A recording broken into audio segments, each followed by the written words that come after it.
looks right, it's because I've got lipstick from Virginia Fox all over it. Excuse me. And Howard Coble, it is great to see you here too, buddy. We are here with your next governor, Patrick Rory, and your great Senator Richard Burr. We want to thank you so much. Thank you for coming here and sitting in the heat. Thank you for caring about your country. Thank you for what you've done. Thank you for what you're about to do, because together we are going to get America back on the right track.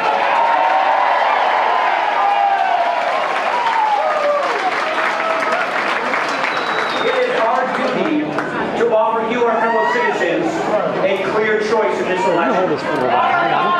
We have a clear choice in two futures.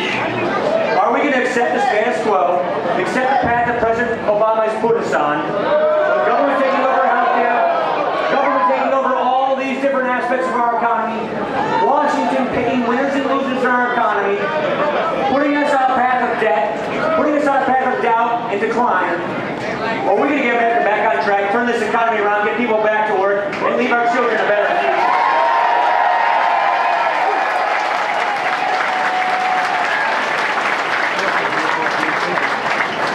We can turn this around. We can get this country back on track. We can get people back to work. We can get our debt paid off so our children inherit a better standard of living than what we got, because that's what our parents did for us.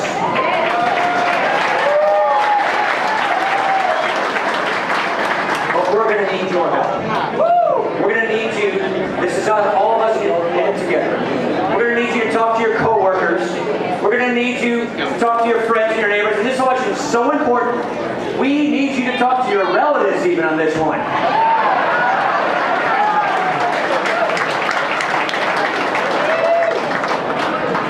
We're at an inflection point in this country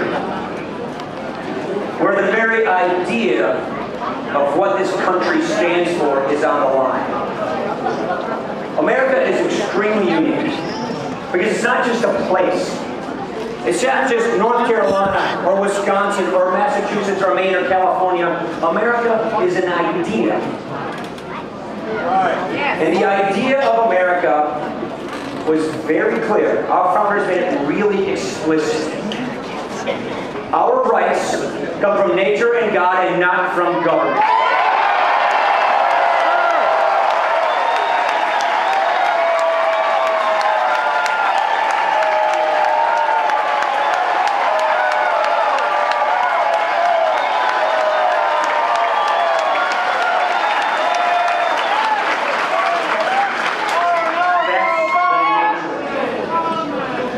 Principles that build this country: liberty, freedom, free enterprise, self-determination, government by consent of the governed.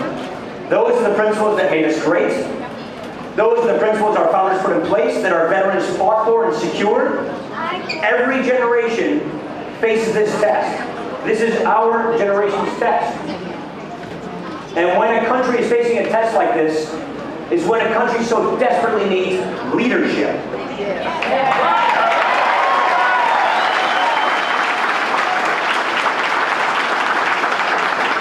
You know, the history books say that there are common characteristics of what makes a great leader.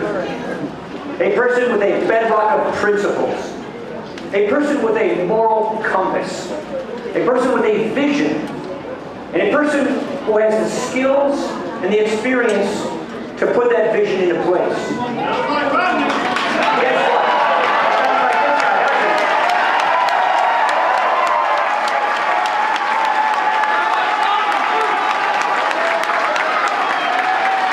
We know who we are. We know what we believe. Now we just got to go do it. This man is the epitome of leadership. This man, through everything he's done in his life, raising his family, building successful businesses, saving troubling ones, helping create jobs, knowing first-hand experience that if you have a small business, you did build that small business.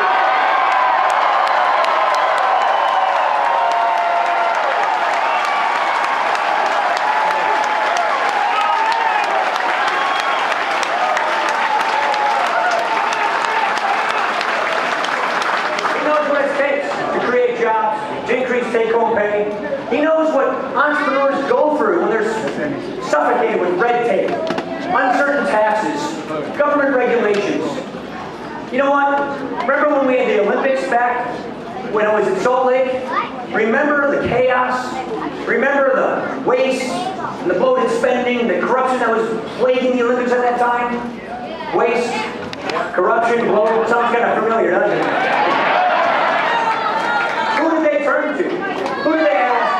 The prophet of the by the same Olympics that was just right here.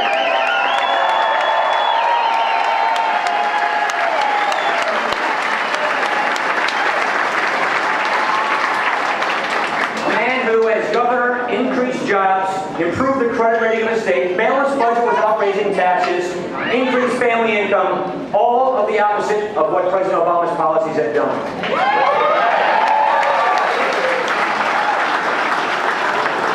President Obama came into office with hope and change. His policies have been put in place. They are not working. They're failing us. He can't run on that. He didn't moderate one bit at all. So now he's turned hope and change into attack and blame, and we're not going to fall for it.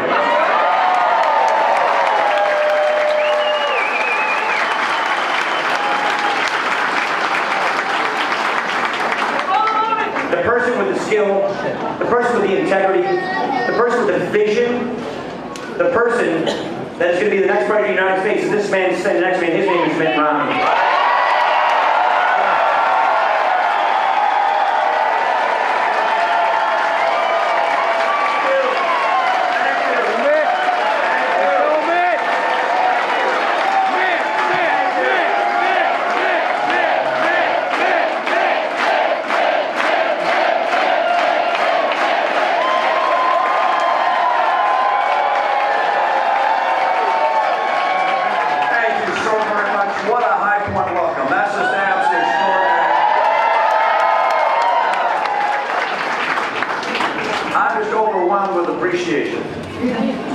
Appreciation that you'd be here today. There are a couple of thousand people standing out in the street. There's an overflow area. I wondered if we're real quiet, if they'll cheer, if we can hear them.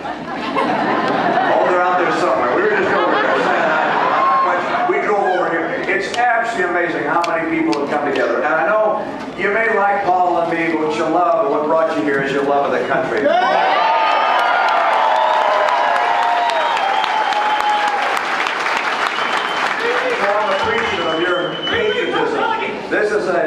This is a patriotic nation. We love America. I'm also appreciative of heroes proved in liberating strife.